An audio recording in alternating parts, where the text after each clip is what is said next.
Selamat malam, selamat datang kembali ke channel Bang Firman Oxpacker di cerita Labu. Kali ini Bang Firman Oxpacker akan menceritakan kisah yang dialami Pak David sekeluarga, yaitu kisah yang sungguh menyeramkan dan juga sekaligus menegangkan. Berawal dari Pak David ini berpindah ke suatu kota dan bertujuanlah menetap di sana dan juga membuka usaha mereka di sana. Bermula Pak David ini mencarilah di sana lokasi yang strategis untuk dibukakan usaha menjual aksesoris HP. Jadi sekian lama dia mencari-cari, dapatlah ia sebuah ruko tua yang sedang dijual atau disewakan. Tapi ceritanya di sini kawan-kawan, Pak David ini membeli langsung lah, karena beliau ini berniat untuk menetap di kota tersebut. Jadi beliau membelilah ruko tua tersebut.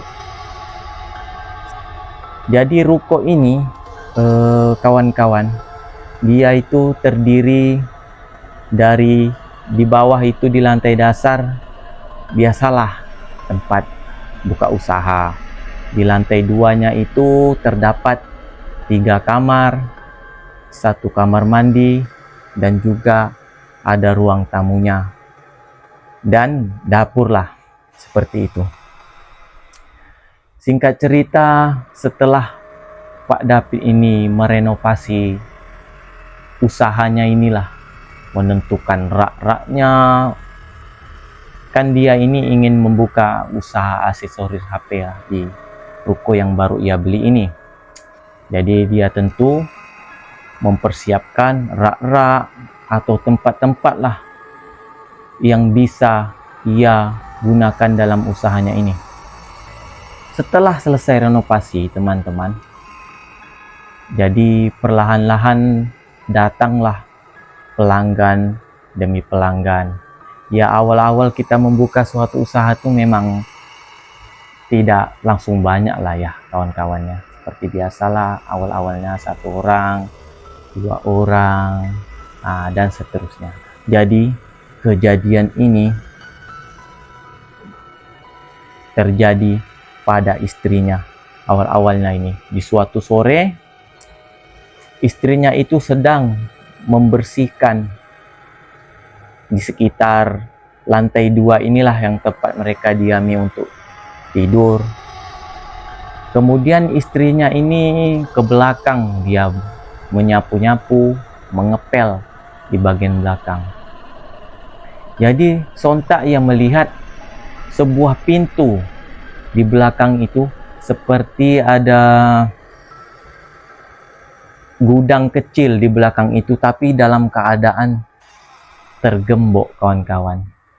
Dipanggillah Pak David ini ke atas.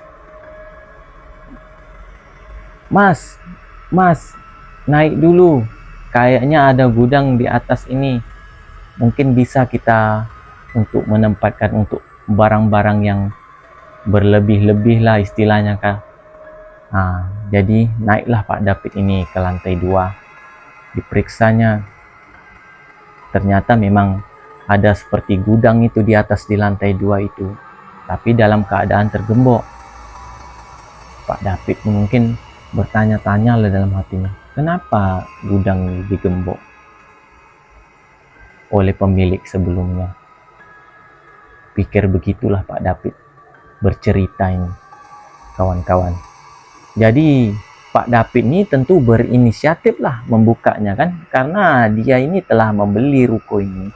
Jadi istilahnya bisalah dimanfaatkan ruko gudang ini untuk menyimpan barang-barang mereka ini. Karena setidaknya kan mereka ini usahanya itu kan di lantai 1 atau di bawah. Seperti itulah. Kemudian Pak David ini membuka paksalah pintu gudang ini. Gemboknya itu kecil, nggak besar gemboknya, jadi pakai martil atau sesuatu benda yang obeng atau apa itu udah bisa lah membuka pintu bagasi atau pintu gudang ini, kawan-kawan. Jadi tak lama diketok-ketok lah gembok yang kecil ini sama Pak David, diketok-ketok, terlepas. Setelah terlepas, kawan-kawan, cobalah dibuka pintunya sama Pak David. Krek, dibuka. Apa yang terjadi, kawan-kawan? Begitu kagetnya Pak David melihat apa yang ada di dalam kamar itu. Dibukanya kamar itu, kelihatanlah seperti ada ruangan atau kelambu-kelambu gitu berwarna kuning. Kemudian terdapat di situ sebuah foto, itu bergambarkan seorang ratu di sana, dan juga terdapat sebuah dupa yang sudah lama digunakan, dan juga beberapa bunga kantil yang sudah layu di situ. Jadi ada juga terdapat barang-barang lain yang tak dijelaskan sama Pak David. Jadi istrinya ini juga merasa takut awalnya, tapi dikarenakan mereka butuh gudang ini untuk menyimpan barang-barang dagangan mereka, jadi istrinya berinisiatif lah untuk mengemas seluruh isi di gudang itu tanpa harus mencari tahu dulu apa sebenarnya yang ada di dalam gudang itu, atau apa dampaknya jika ia mengusik apa yang ada di dalam gudang itu. Jadi di sore hari itu bergegaslah istrinya Pak David ini mengemas seluruh isi gudang itu, dikemasnya sampai bersih. Setelah bersih, dimasukkanlah barang-barang ini, barang-barang dagangan mereka ini ke dalam gudang itu. Setelah selesai, mereka beraktivitas lah seperti biasa. Awalnya memang tidak terjadi apa-apa, kawan-kawan, karena kondisi kan masih dalam keadaan siang hari.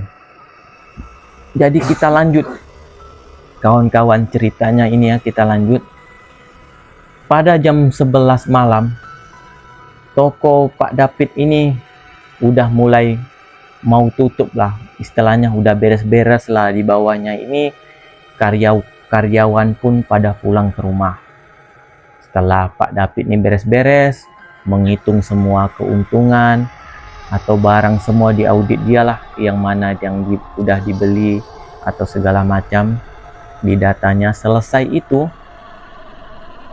Pak David itu melihat sesosok wanita berpakaian kuning menaiki tangga ke lantai 2. Jadi Pak David ini kaget dia.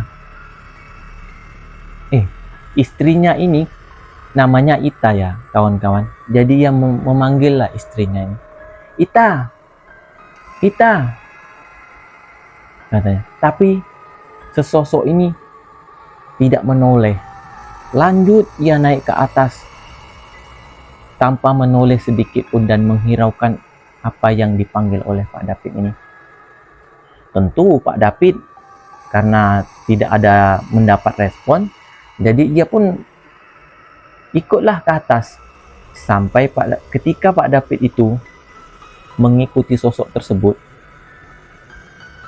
tiba-tiba sampailah Pak David ke lantai 2. Sosok ini sudah tidak ada.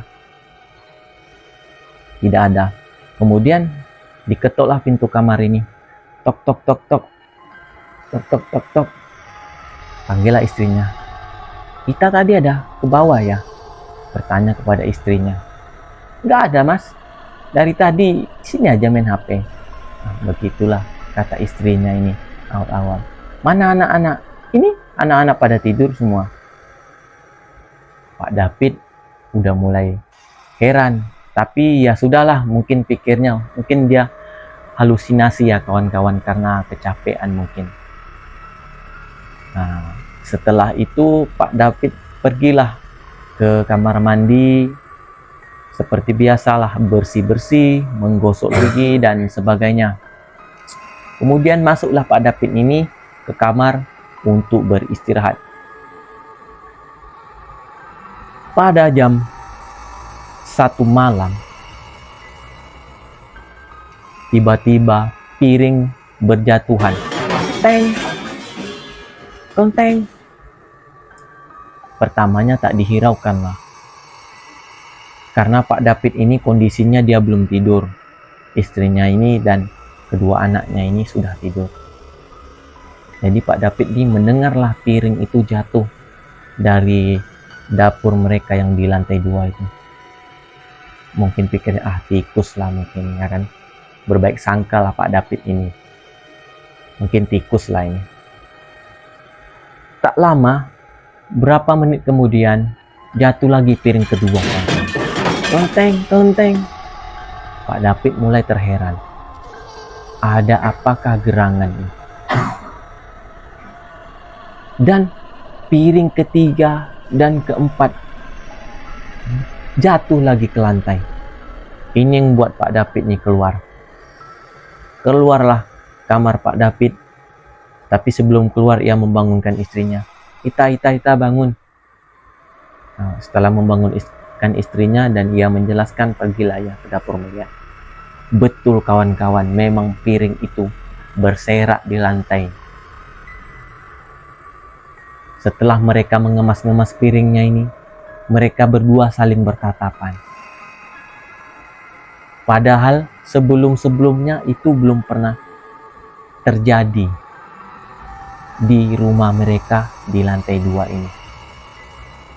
Setelah mereka bertatapan, seperti mereka ini penuh tanda tanya, tapi tidak saling mengungkapkan apa yang mereka ingin mengatakan itu. Kemudian setelah mereka membereskan, mereka masuk ke kamar mandi. Masuk ke kamar. Setelah masuk ke kamar, mereka berdua ini tidak bisa tidur ini gara-gara kejadian itu. Tak lama ada yang mengetuk pintu kamar mereka. Tok tok tok tok tok. Tok tok tok tok. Pasti sontak Pak David ini langsung bergegas lah. Pikirnya entah maling yang masuk ya kan. Ke dalam rumah bergegas lah dia. Bergegas dia keluar, dilihat nggak ada orang. Nah, tapi yang anehnya dia terdengar di kamar mandi itu dalam keadaan pintu tertutup dan suara keran air.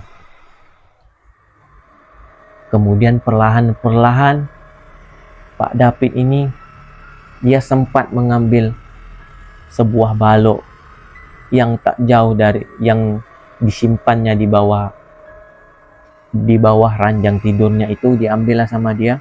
Dipikirnya memang maling ini ke dalam kamar mandi nih. Jadi perlahan-lahan lah ia mengendap-endap. Dia menunggu di luar kamar mandi ini, di balik pintu kamar mandi ini. Di luar ini dia menunggu apakah gerangan yang di dalam kamar mandi. Dengan suara yang terdengar, suara air itu begitu deras keluar. Oh, ini dalam hati Pak David ini ada seseorang di dalam. Setelah ia menunggu-nunggu, tak ada kunjung-kunjung keluar ini dari dalam kamar mandi ini. Kemudian ia coba perlahan mendorong pintu kamar mandi ini. Ternyata pintunya tidak dikunci. Dan keran air itu, air sudah berlimpah dari bak itu keluar ke bawah.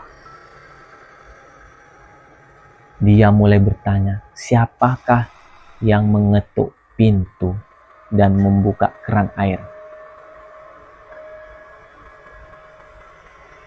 Pak David diam dan mematikan keran air, kemudian kembali ke kamar dan istirahat, tidur. Keesokan harinya, seperti biasa, beraktivitas seperti biasa. Pak David ini sebelum buka tokonya, ya dia mengantarlah kedua anaknya ini untuk pergi ke sekolah. Seperti biasa, istrinya ini ya beres-beres lah di rumah, di lantai 2 mencuci atau segala macam. Pagi itu istrinya langsung lah mencuci baju, kemudian dia jemur di lantai 2 itu. Memang ada dibuat sebuah jemuran yang khusus untuk keluarga mereka inilah, memang disiapkan Pak David membuat jemuran di dalam rumah itu. Setelah ya mencuci baju, dikeringkan pakai mesin, baru ya jemur di tak jauh dari kamarnya itu. Nah, setelah istrinya mencuci, seperti biasalah masak, kegiatan ibu-ibu rumah tangga lah seperti biasa ya, memasak, mengemas-kemas rumah. Sedangkan Pak David, ya seperti biasa, di bawah mengontrol kegiatan dagangnya mereka ini, usaha mereka ini, ya mengontrol karyawan dia, ya segala macam lah seperti itu. Seiring waktu kawan-kawan, tibalah malamnya ini kawan-kawan. Tiba malamnya, seperti biasa Pak David, setelah karyawan pulang, Pak David menutup ruko. Setelah mendata segala macam, ia naiklah ke lantai 2 mencoba untuk istirahat. Kemudian Pak David ini bicaralah pada istrinya di dalam kamar. Mas kayaknya lapar lah, mau makan. Kata istrinya, ya udah makan aja, di dapur tuh memang ada, udah kita masakin, dah siapin maksudnya di dapur itu. Pergilah Pak David ini, atau Mas David inilah kata istrinya, pergilah ya ke dapur untuk makan atau untuk santap ya kawan-kawan, pergilah ya ke dapur. Sampai di dapur, ya coba bukalah penutup makanan ini. Coba dia buka tutup makanan ini, dia mencium lauk pauk yang ada di mejanya itu. Baunya begitu amis, sungguh begitu amis. Pak David ini langsung mual dia, tak ada lagi selera makan. Dipanggillah istrinya, Ita, kesini katanya, kesini. Datanglah Ita tuh. Kenapa mas? Coba kamu cium apa yang kamu masak ini. Kemudian istrinya tiba-tiba mau muntah istrinya, betul-betul amis. Nggak ada loh mas aku masak seperti ini nggak tahu ini kenapa jadi seperti ini, tutur Ita kepada suaminya ini atau pada Pak David ini. Kemudian tak jadi makanlah Pak David ini. Ia cuma meminta kepada istrinya untuk secepat mungkin merebuskan mie instan untuk mengganjal perutnya Pak David karena sudah kelaparan. Bergegaslah istrinya ini membuatkan mie instan untuk diberikan kepada Mas David ini atau suaminya ini. Setelah Pak David ini selesai makan dan istrinya pun kembalilah ke dalam kamar lagi untuk istirahat karena sudah malam. Masuklah Pak David ini ke dalam kamar mandi, mencobalah untuk mencuci muka dan menggosok gigi. Setelah ia mengambil air itu memakai gayung untuk mencuci wajahnya, hal yang terjadi juga sama kawan.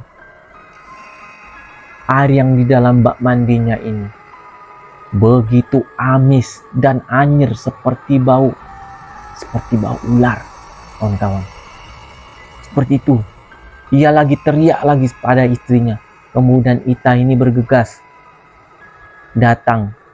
Dia pikir suaminya ini entah apa di dalam kamar mandi pegilai. Kenapa mas? Kenapa mas? Ada apa mas? Kata istrinya seperti itu. Coba kamu cium air mandi ini kan. Sekali Ita mencium, bukan main kaget dia.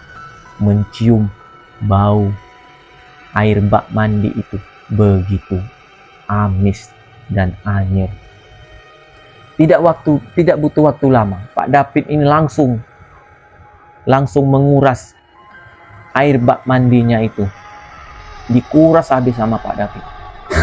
Setelah lelah, berkeringat, ia mencobalah mengganti bajunya, pakaiannya ini, karena telah berkeringat dan bekerja juga di pagi harinya. Sebelum tidur ya mau mengganti baju lah. Cobalah dia ambil pakaian yang dicucinya sama istrinya tadi pagi, yang dijemurnya itu, diambilnya sehelai. Setelah diambilnya dia coba pakai. Apa yang terjadi kawan-kawan? Bajunya itu juga bau amis, padahal itu baju baru cuci. Istrinya awalnya tidak percaya. Masa sih mas, ini kan baju baru cuci, masa iya udah bau sih? Istrinya bertutur seperti itu. Kemudian mencium. Sudah istri mencium, langsung dilemparkannya ke lantai baju itu. Istrinya pun tidak percaya. Ini kenapa seisi rumah seolah-olah semua bau amis. Luar biasa. Tak cukup sampai di situ kawan-kawan. Setelah mereka merasa heran dengan kejadian ini, sudahlah, istirahatlah. Besoklah kita pecahkan masalah ini. Apa yang masalah yang ada di dalam rumah ini? Jadi masuk mereka ke dalam kamar. Kemudian mereka tidur ini kawan-kawan. Tidur mereka. Pada jam 3 pagi, kejadian sama terulang lagi. Piring-piring berjatuhan lagi. Berjatuhan lagi piring. Teng, teng. Ita ini sadar, dia bangun. Kemudian ia coba membangunkan suaminya ini. Mas, bangun mas, bangun. Tapi mungkin karena kelelahan, Pak David ini bekerja menguras bak yang tadi itu, mungkin ya kelelahannya tidak bangun. Keluarlah Ita ini menuju dapur. Melihat memang kondisi piring memang ada yang jatuh. Tak lama setelah ia ingin kembali ke kamar, kawan-kawan, apa yang ia lihat? Ia menoleh ke pojok sudut tak jauh dari gudang itu. Berdirilah ia melihat seekor ular yang sangat besar, yang badannya separuh adalah manusia. Ia menjerit, wah, mas, menjerit sekuat-kuatnya. Kemudian terbangunlah suaminya ini dan juga kedua anaknya ini. Terbangun berlari dari kamar menuju dapur tempat Ita tadi. Kemudian kata Pak David, dipeganglah wajah istrinya. Kenapa? Ada apa? Kedua anak-anaknya yang paling kecil ini, yang cewek ini, menangis di situ. Dipikirnya ibunya ini kenapa? Istrinya udah gak bisa berkata-kata lagi. Suaminya ini juga panik. Dia bilang kepada anaknya yang laki-laki ini, namanya Adit, tolong ambilin air. Diambillah air segelas. Kemudian diberilah minum kepada istrinya ini. Kemudian ia menenangkan istrinya ini. Disuruhlah istrinya untuk bicara perlahan-perlahan menjelaskan apa yang terjadi. Kemudian si Ita ini menjelaskan bahwa ia melihat sesosok ular yang sangat besar dengan separuh badan manusia di tak jauh dari gudang belakang. Kagetlah Pak David mendengar penjelasan istrinya ini. Kemudian istrinya ini dibawalah masuk ke kamar dan kedua anaknya untuk segera beristirahat atau menenangkan diri dulu. Cobalah ia menenangkan istrinya dan menyuruh istrinya ini istirahat karena udah hampir subuh. Kawan-kawan, besok anaknya juga mau beraktivitas seperti biasa, yaitu pergi sekolah. Keesokan harinya istrinya ini sakit, kawan-kawan, dengan kejadian yang kemarin malam. Sakit, jadi Pak David inilah yang pergi. Seperti biasa, ia melakukan aktivitas semuanya yang dia lakukan di rumah itu, mengantar anaknya sekolah, seperti biasalah. Di bawah juga ia mengontrol karyawan-karyawannya. Kemudian hari itu Pak David ini tak terlalulah banyak dia beraktivitas di lantai 1. Dia lebih banyak menemani istrinya di kamar. Menyuapin istrinya, karena istrinya ini seperti orang sawan, kawan-kawan, setelah kejadian kemarin malam itu. Malamnya selanjutnya ini seperti biasalah, setelah toko selesai beraktivitas tutup, Pak David ini pergilah ke kamar mandi seperti biasa, entah mungkin mau cuci muka atau segala macam. Kemudian hal yang kemarin terjadi lagi, yaitu air baknya ini bau amis. Seperti itu. Pak David pun udah kagetnya luar biasa ini. Kenapa seperti ini terus? Kenapa seperti ini terus kalau malamnya? Dibuang lagi lah air bak itu oleh Pak David di malam itu. Dibuang sama Pak David air bak di malam itu. Jadi setelah kejadian itu ia masuk kembali menemani istrinya sakit dan juga menidurkan anak-anak mereka ini. Tak lama istrinya ini seperti orang gemetaran, kawan-kawan. Gemetaran seperti orang demam panas tinggi. Gemetaran. Kemudian istrinya ini mengigau, kawan-kawan.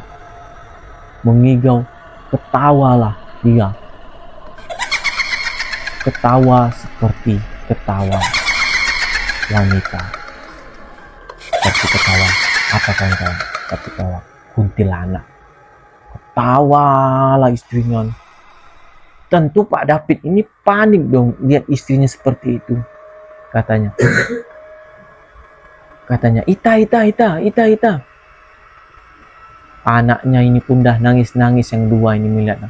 Istrinya terus ketawa-ketawa. Kemudian menangis. Dah ketawa, tiba-tiba menangis istrinya ini. Kemudian melompatlah istrinya dari tempat tidur, berguling-guling seperti orang kesurupan seekor ular.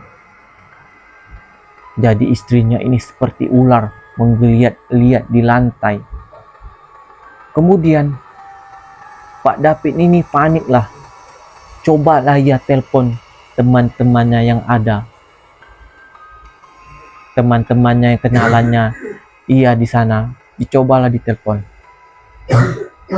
Setelah ditelepon, tak lama kemudian berdatanganlah kawan-kawannya ini bersama tanda kutip orang pintar. Nah, datanglah, dibukalah ruko ini, naik, kemudian diobatilah istrinya ini, dicoba diobati. Tapi istrinya ini kawan-kawan mencoba melawan terus orang pintar ini, istilahnya istrinya ini seperti ular yang sedang ini mematok mangsanya. Begitu terus. Setelah coba dikendalikan oleh orang pintar ini, kemudian tersadarlah istrinya ini. Setelah istrinya mulai membaik, orang pintar ini menjelaskanlah bahwa kalian itu telah mengganggu sesuatu yang ada di dalam rumah ini. Jadi berpikirlah Pak David ini kan, apa yang diganggu dalam rumah ini? Tak merasa tak ada yang diganggu. Jadi orang pintar ini cobalah dicek kamar Pak David ini, dicek kedua kamar yang lain, seperti tak ada tanda-tanda yang aneh di dalam rumah itu kan. Kemudian Pak David membawalah orang pintar ini atau pendukun ini ke dalam gudang yang tempat mereka bereskan kemarin. Sesampainya di sana kawan-kawan, berinteraksilah orang pintar ini sama sesuatu yang ada di dalam gudang tersebut. Tak lama kemudian kawan-kawan, orang pintar ini muntah darah keluar dari mulutnya, darah yang begitu segar muncrat ke lantai. Apa kata Pak David? Pak, tidak apa-apa Pak, tidak apa-apa. Dukun itu, orang pintar ini berusaha cepat-cepat mencari kain untuk mengelap darah yang tumpah di lantai ini dan di bajunya itu. Apa dibilang sama dukun? Keluar katanya. Keluarlah segera mereka, keluar dari gudang itu, keluarlah. Kemudian gudang itu ditutup kembali. Tak lama, dalam keadaan sakit ini, orang pintar ini atau dukun ini menceritakanlah bahwa rumah atau ruko yang mereka beli ini dulunya adalah tempat persugihan. Jadi seperti itulah ceritanya yang diceritakan sama orang pintar ini. Setelah kejadian itu malam itu, teman-teman, keesokan paginya Pak David ini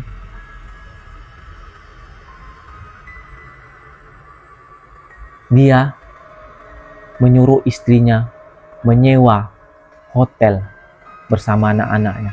Jadi anak-anaknya ini diinapkanlah ke hotel. Hari itu pun, pagi itu pun, anak-anaknya ini tidak bersekolah, minta libur, cuti kepada gurunya karena keadaan ibunya masih belum membaik. Jadi mereka dipindahkan sementara ke hotel.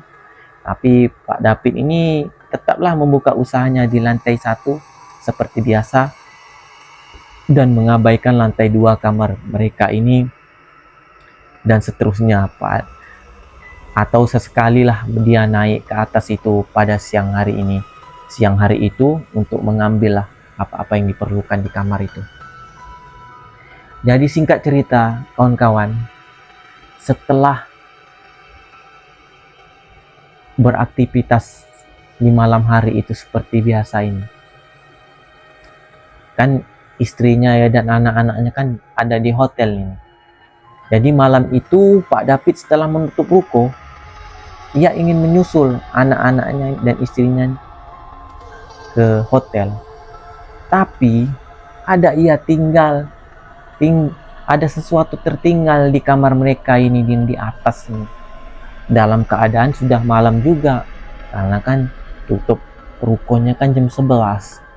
Nah, jadi istilahnya dalam keadaan setengah 12 lah ini. Selesai semua kegiatan ia berdagang ini kawan-kawan. Nah, cobalah ia menaikin tangga ke atas.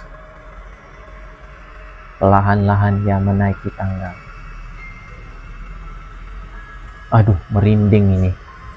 Merinding ini Bang Firman menceritakan ini, kawan-kawan. Naiklah Pak David ini. Tek, tek, tek, tek. Naik ke tangga. Ia juga merasa seperti orang takut. Maklumlah, takut dia kawan-kawan. Naik dia terus. Masuk dia ke kamarnya. Kemudian dia ambillah barangnya apa yang tertinggal ini, ingin menyusul istrinya dan anak-anaknya ke hotel. Setelah ia menutup pintu kamarnya, ia tak sengaja melihat pula di jendela di waktu malam itu, jendela dapurnya ini. Apa yang dia lihat, kawan-kawan? Sesosok wanita tanpa kepala berdiri di jendela itu. Sontak Pak David ini berlari turun ke lantai 1, tunggang langgang tak tentu arah, kawan-kawan. Lari ia, kemudian ia bergegas menyusul istrinya ke hotel untuk menginap dan istirahat di sana. Singkat cerita kawan-kawan, setelah ia sampai ke hotel, ia menceritakanlah segala macam sesuatu yang terjadi di dalam rumahnya itu. Selama istrinya yang berada di hotel, diceritakanlah apa yang terjadi pada ia tadi sebelum ia berangkat.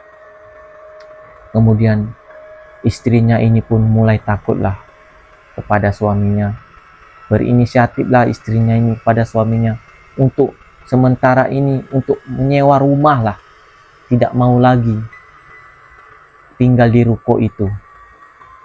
Kemudian Pak David pun mengiyakan. Keesokan paginya pulanglah mereka ke ruko itu. Pagi itu anaknya juga tidak bersekolah lagi, minta izin lagi karena kondisi keluarga mereka lagi belum membaik kan. Jadi mereka hari itu berkemas-kemas lah mencari penginapan atau menyewa rumah sementara ini. Pagi itu pun ruko itu tidak buka atau usaha mereka pagi itu tidak buka. Pergilah mereka itu mencari. Kemudian dapatlah mereka sebuah rumah. Kemudian mereka mengontraklah di situ sementara. Dan Pak David ini berniatlah menjual ruko ini kawan-kawan. Dan modalnya nanti digunakanlah untuk istilahnya membuka usahanya ini di tempat yang lain, menyewa ruko yang lain untuk memindahkan usahanya yang ada di ruko tersebut.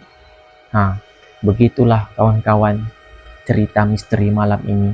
Semoga terhibur apa yang terjadi sama Pak David ini. Sungguh luar biasa pengalaman yang begitu menyeramkan. Jadi cukup sekian kawan-kawan cerita misteri. Semoga next episode kita dapat cerita yang lebih baik lagi dan lebih enak lagi didengar. Oke, jangan lupa subscribe dan jangan lupa like dan jangan lupa tetap menonton di cerita Labu.